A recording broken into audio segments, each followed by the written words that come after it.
Good evening and welcome to Have I Got News For You? I'm Alexander Armstrong. In the news this week, as the Queen greets President Putin, palace officials accept that the breach of protocol may well have occurred.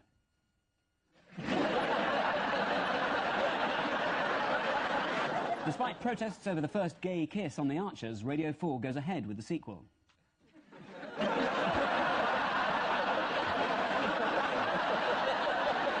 And at a charity function, a guest struggles to control himself when a juicy blue bottle lands on Bob Geldof's shoulder.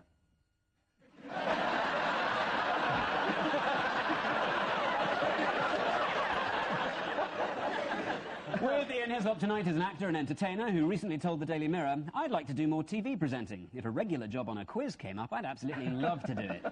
Back off, matey, find your own. Please welcome Les Dennis.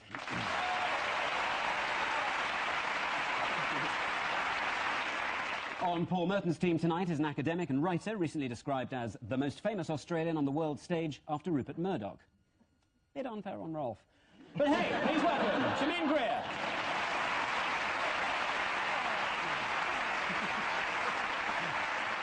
Round one starts this week's show. Ian and Les, what's going on here? It's a year since we defeated the statue. Really showed that statue. There he is. Someone in a hole. Us, mostly. Iraqis welcoming us with open gunfire. So, it's Iraq. It's 1 year on. Hurrah. 1 year on, exactly. And when's the planned date for our handover of sovereignty? I think we've done that last week. I think most of the country is now in Iraqi hands.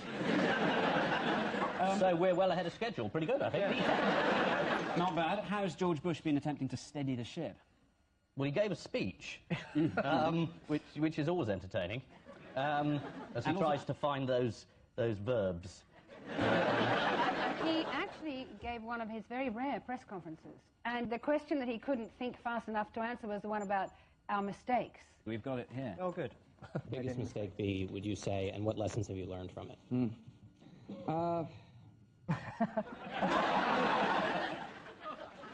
John, I'm sure historians will look back and say, gosh, you could have done it better this way or that way.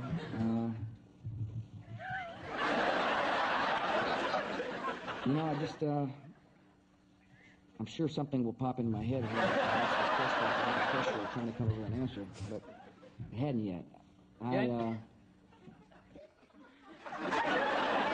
The reason he doesn't give press conferences is presumably because that happens. Yeah. You get asked questions. And the amusing thing about that was that I think that was in the middle of a debate about intelligence failure. Yes. Who else recently found it difficult to concentrate during a Bush speech? Oh, there was the 12-year-old boy who was yawning away. The fat child. The fat child, Germaine. He's definitely a fat child, I'm sorry. Was that enough to distinguish him from the rest of America? We are about to see him now. Yes, he's the one in the orange baseball cap. I actually did vote for the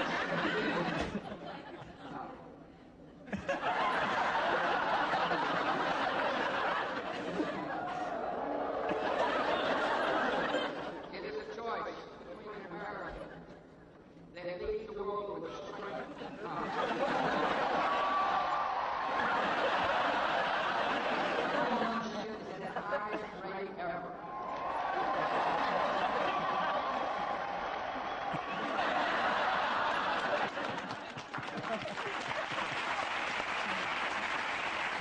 And on a lighter note, what ray of hope has Bin Laden given us this week? He sent a tape, hasn't he, saying, we'll do a truce, and if you withdraw, we won't attack you.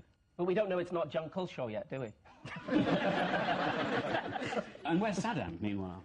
Is he in Qatar? In Qatar, yeah. He's refusing to cooperate, which is a big surprise. That's right.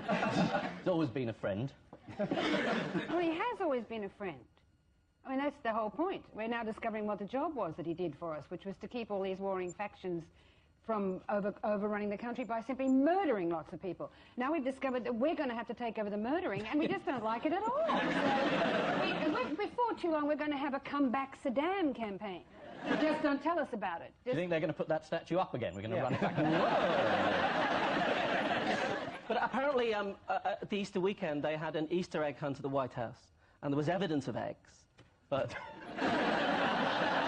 He did say in his speech that we will find the weapons. But then he gave the example of fertilizer bombs that had been found somewhere. We had been talking about What sort of threat is that? nuclear warfare. Do what we say will make your roses grow. I mean, what's the threat? No threat at all. That clematis is going up the side of your house. You wouldn't dare. You watch me. A watering pan of mass destruction.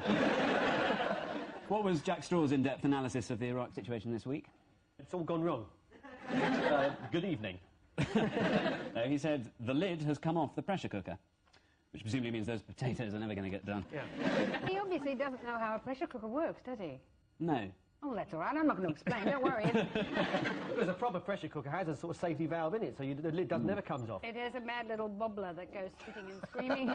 Mad little bobbler. Really, cartoon character 1950s, mad little bobbler. Shows you how to cross the road safely. Mad little bobbler come out, right, crushed by a truck. No, don't cross the road like mad little bobbler. What am I talking about? Why are you all listening? And if it's true, it's very entertaining. Somebody's up there making notes. Mad little bobbler. You remember that, Brian? Don't you? Yes, I do. Anyway, dragging it back to this quiz. This is the conflict in Iraq, which recently had its one-year anniversary. In a speech to the American people, President Bush said, "This is not another Vietnam," muttering under his breath, "whoever that is." Osama bin Laden offered a truce to those European countries who withdraw from Iraq, but further attacks on those who stay. In reply, Tony Blair was adamant that British troops will remain, but revealed they will start putting on a French accent. Paul and Germaine, fill in the blanks here. That's Posh and Bex. Yes. And this is somebody or other's cell phone. Yes. With a strange message about my tongue up, something like that. And this is Max Clifford, who is telling Rebecca Lewis, the lady in the case, how she should handle her action and how to get the most money out of it. Right. This has been the story of the decade, hasn't it? It's been on the front page for 10 days straight. It's extraordinary. Well, it's the perfect tabloid story, because everything rhymes. It's Bex, sex, Tex. The woman called Lose. She said that she knows the secret of his willy, but will it stand up in court? Oh, really? How did the Telegraph describe Rebecca Lose? Gorgeous Rebecca is a class act. How classy? Here's how classy. Are you sure that's not Victoria? Got those blowfly glasses on. No, she's not smiling. Well, Victoria hasn't been smiling Well, a she hell of a has. lot. She's been trying to. She's been doing that big cheesy smile that I had to do for 6 weeks last year. Does it hurt here? It does. It absolutely... you know, She's been doing that all she week, has. hasn't she? She has been trying her best. It is the hardest thing. It is the hardest thing. Does anyone know if any of this is true? Anybody here who's never slept with David Beckham? There must be one, surely. I think it's funny the fact that they say that he was sending the same text to different women, so he's like sending a round robin. Dear all. Would love to four down across your... Because it's like trying to read those texts is almost like trying to do the Times crossword, isn't it? You know, Not exactly. No. I have a funny feeling that David writes between as 2 words. Right. That's the only way I can make it make sense. But there is a 7-letter word there that I still haven't got my head round. Well, I mean... because of the position it's in, I had exactly the same feeling. I kept getting texts from David Beckham, and then I realised I still had my ex-wife's phone. It's a lovely world, isn't it? It is a lovely one. I think Louis Armstrong had a similar sentiment. What's ironic about Beckham's embarrassment over the text messages? Well, he's sponsored by Vodafone, Yeah. so presumably they're thrilled. Yeah, maybe it's just an elaborate ploy. She's got a single coming out. They're about to release a new model. Hands-free, obviously. What I understand is why everybody hates Posh. Yeah. I mean, particularly all women just, you know, God, her husband's cheated on her. What a cow. She's been humiliated publicly, bitch. I don't really see the logic there. Does anybody? No. Germaine, Well... post-feminist theory in 2 seconds. I think it's because Linda Lee Potter is on her side. I think that's sufficient. That's enough, is it? Yeah, really. I think what we're all worried about, we motherly types, is that Posh is going to waste all of David's money trying to pursue a pop career. Do you know how much money that costs to make something like her last videos, whatever you call those things? Most husbands would be a bit confused having their wives writhing around on beds with their legs apart talking about not upsetting that groove. But somebody, or not penetrating that groove or whatever. Germaine! No more sherry for you! Who actually warned Victoria first off? Rebecca Lewis. Greg Rosetsky's wife. And she'd also set her sights, not the wife, but Rebecca Lewis, on another tennis player too. Any idea? Was that Pat Cash? Yes. Now, that was the most gallant remark of the whole thing. Pat Cash was asked if he'd slept with this woman. He said, I can't remember. Yeah, he said, well, I can't say I didn't. Give me a clue. Where was it?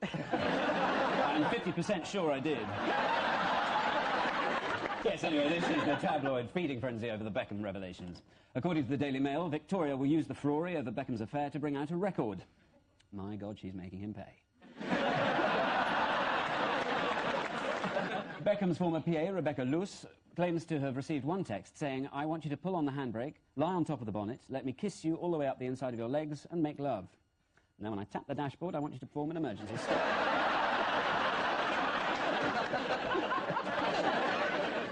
In the current issue of Hello, Victoria Beckham revealed that she's recently had the initials DB tattooed on her arm. She told the magazine, well, if we split up now, I'll have to marry David Blaine or Daniel Beddingfield. Once again, David Blunkett cruelly overlooked.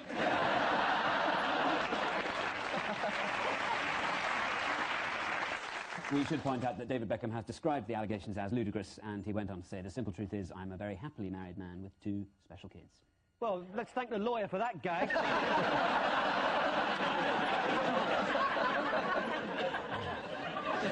Is this the new bold BBC? Every single newspaper in the country says Beckham with slapper shot, and we're going, well, I don't know. He may not have done. Brand 2 this week looks at tabloid news from an unusual angle. A selection of recent and not so recent stories to identify by means of a picture clue. Buzz in as soon as you can identify the story. OK, picture number 1. Oh. It's wallpaper. It's Colonel Gaddafi's tent. It is Colonel Gaddafi's tent. Let's see the whole of the picture. Who would live in a house like this? And there he is. It's fantastic, isn't it? No. What was the significance of the shoe? It's an Arab gesture of offence. It's an insult to apparently have the heel pointing at someone. So right. Gaddafi was saying, we love you, we're friends, ha-ha, die, pig dog. And Bush Sr., there's a mosaic of his face in the Al Rashid Hotel in Baghdad. That's what goes down as a great gag in Baghdad. I walk up on your face. What's the first thing Gaddafi is supposed to have said to Blair? Who are you? I wanted pepperoni on this. Anyone know what Gaddafi's suggestion was for the Middle East? Great plan. Give it to him. Amalgamate Israel and Palestine and call it Isratine. This is the story of Tony Blair's visit to Libya. According to The Telegraph, halfway through the talks, a stray camel wandered up and almost got into the tent, which could explain the whereabouts of the CIA's top 2 agents. Next picture.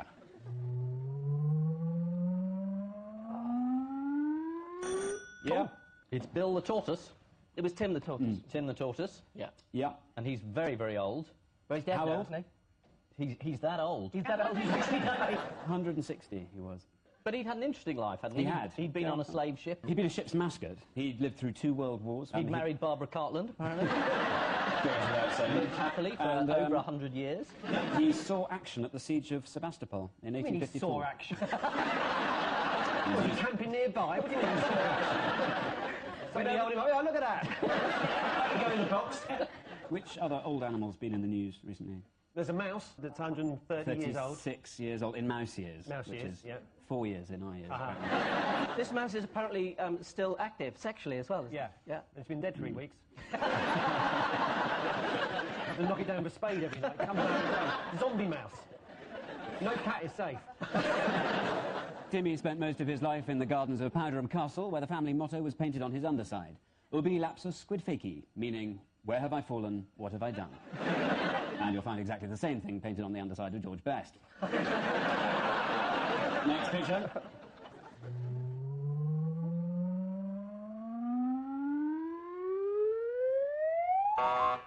That's Claire Short being stalked by a zombie mouse.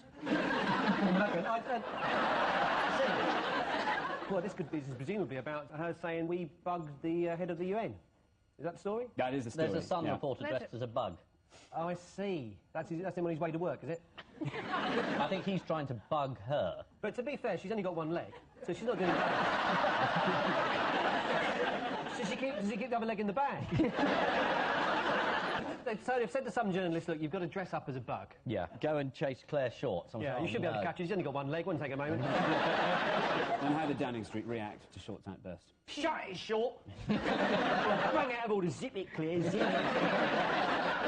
After her disclosures about the government's spying operations, a Downing Street source admitted Claire Short's unpredictable outbursts remained a problem, saying she could easily blow up at any time. Particularly if she keeps using that special fountain pen the Cabinet gave her as a leaving present. Next. It's an ear. It's a donkey's ear. It's a donkey's ear, definitely a donkey's ear. And when we see donkey's ears, we think Blackpool. We do. They're trying to stop it being a bit sleazy. They think it's got a bit sleazy over the years, as large sort of fake breasts are sold on the front and stuff. And they want to clean their act up a bit. So they're saying that we're going to... Blackpool is once again going to be a family place to come, entertainment, all that sort of thing. That's absolutely right, yeah. Les, you ever play Blackpool? I've played Blackpool many times, yeah. It's kind of funny sometimes because when you're in Blackpool, they kind of think you're part of the holiday if they meet you. You know, I remember once being there with Dustin G. Yeah. And we were walking along and this woman hit him over the head with an umbrella and whacked him, and he turned round and she said to her husband, I told you it was him. Yes, according to the Daily Mirror, British seaside resorts are turning into what? Sodom by sea. The world's holiday hotspots. Ah. St Ives will be the new Florida Keys, Southport the new Ayia Napa, and Whitley Bay the new Rio de Janeiro. Yes, this is the plan to clean up Blackpool, which has proven unpopular with some who'd far rather just torch it. Next. Ear. Is it Stephen Hawking? It is, yeah. Why? His voice is wearing out. The software that makes his Dalek voice, as he's described it, is wearing out, and he'll soon have to have another voice. He doesn't want to lose the old Dalek voice. Apparently he's going to get a camper version. Oh, well, hello. Anyway, secret of the universe, Mars, Neptune, all big circles. And he doesn't really want that. He doesn't really want that, because he's going to have his wrist wide up as well to do it. Get you. Oh, Big Bang, look who's talking. Is that right? That is right, yes. Is it? Yeah. What's happening in the world? Anyone else see how Hawking's theory of the universe was developed in the sun this week?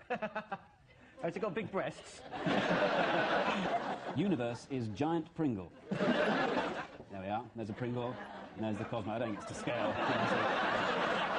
It all makes sense now. And what flavour is the Cosmos? It's bacon, isn't it? That's not a picture of the cosmos, that's a picture of the Milky Way, is it, I think? It's not No, it's meant to be a picture of the universe. It can't be a picture of the universe, because what's behind the camera the other way? Not camera, universe, then nothing is. Which means at the end of that round, the scores are Ian and Les 6, Paul and Germaine 5. Hey! Well done, Victoria.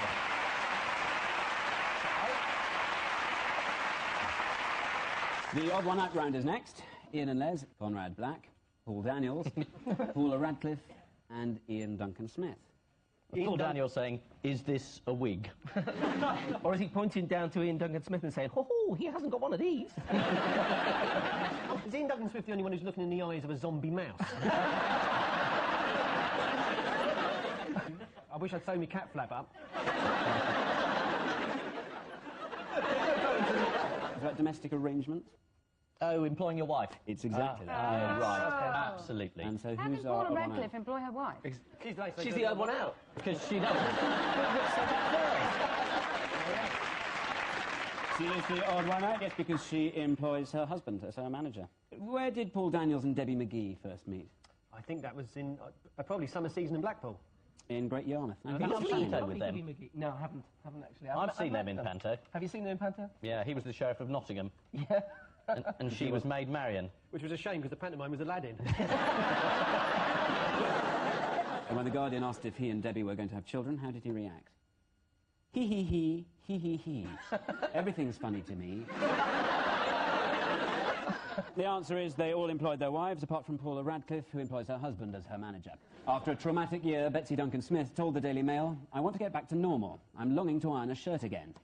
And as soon as Ian gets invited out to something, you will.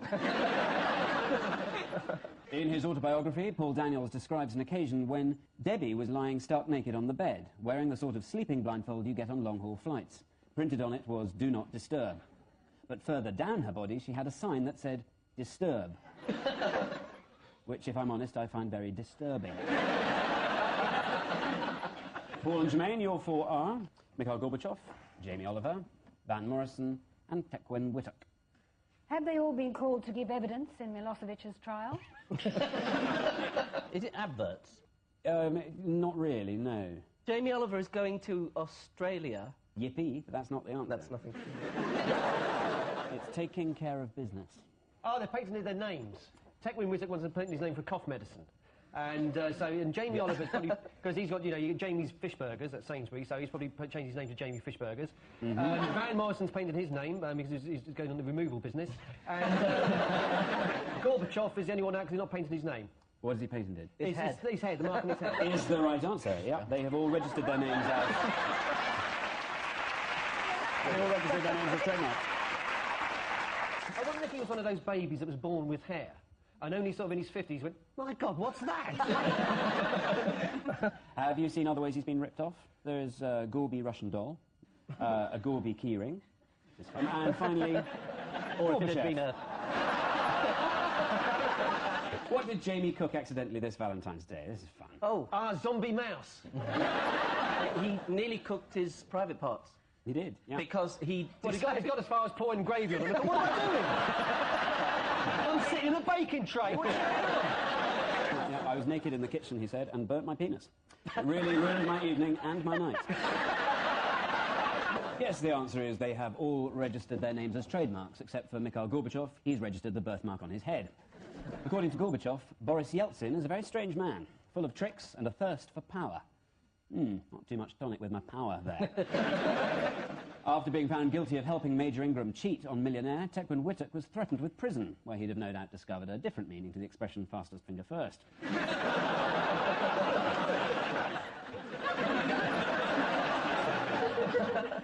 So, as we head towards the final round, the scores are looking like this. Ian and Les have 8, and Paul and Germaine have 7. Hey!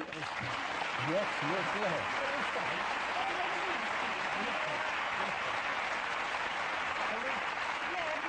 Missing Words is the final round, featuring this week's guest publication, Table Tennis News, featuring yet another stunning victory for Ron Etheridge. So here we go with freeze-drying is the new what? New way of killing zombie mice. Turn them into ice lollies and hit them hard on the table. And that's it, you've got the ice pop out. Look for Anne Robinson. The answer is freeze-drying is the new way to be buried. The good news for worms is it seals in all the flavour. OK, thank you very much. Next, from July, long pimples to be what? Squeezed out. Outlawed. Made illegal, abandoned. It's Haven't table gone that tennis. far. Not that far. Halfway house. To be shorter. To be shorter, exactly, is the right answer. Yeah, who wants long ones? The idea of reducing long pimples on table tennis bats is to create a level playing field. I'm only an amateur, but I'd have thought surely a couple of beer mats under one of the legs would probably do it. Next, what is the point of what? Linda Barker.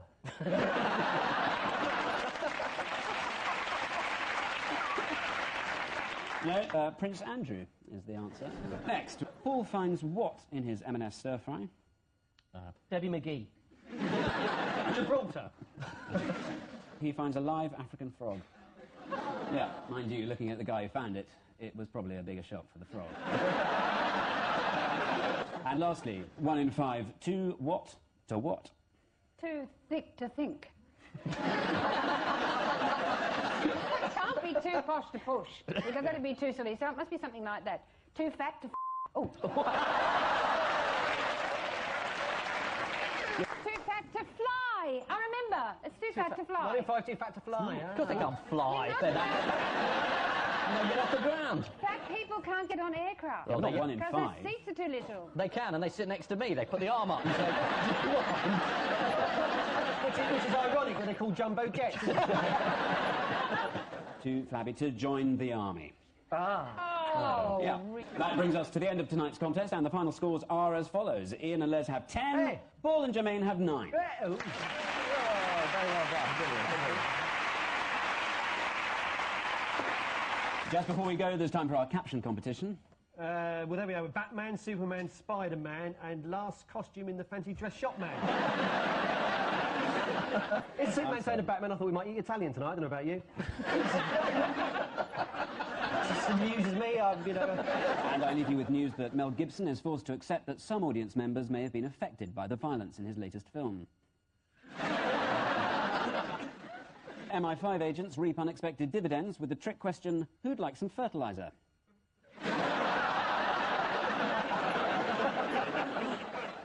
And at a press conference, Tony Blair regrets asking John Prescott to come up with a slogan to sum up his tough guy image.